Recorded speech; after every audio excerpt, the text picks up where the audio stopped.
75K. Ibig sabihin yan ay 75 degrees Celsius.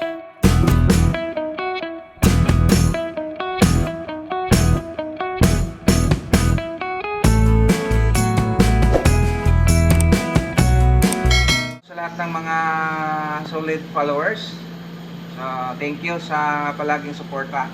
At ito, meron tayong gagawin. Hindi pala gagawin, meron tayong ite-testing. So another type of thermostat.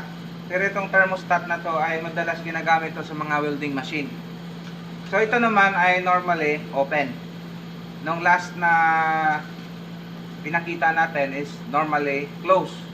So dito, meron siyang value na makikita. Ayan o, 75K. Ibig sabihin yan ay 75 degrees Celsius.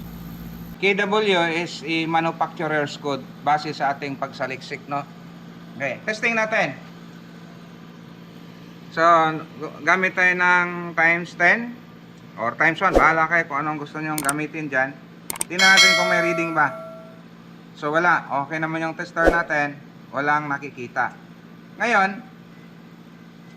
try natin kung pipitik o magko-close ba siya kung mainitan. Kung ma-reach niya yung 75 degrees Celsius. Okay. So, iabang lang natin to. Ayan, nakaabang siya.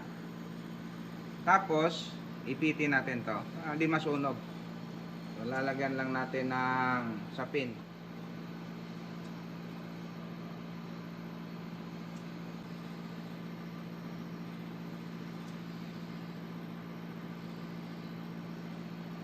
Ayun. Pumalo, di ba? So, na-reach niya yung 75 degrees Celsius. Ibig sabihin, ito ay good.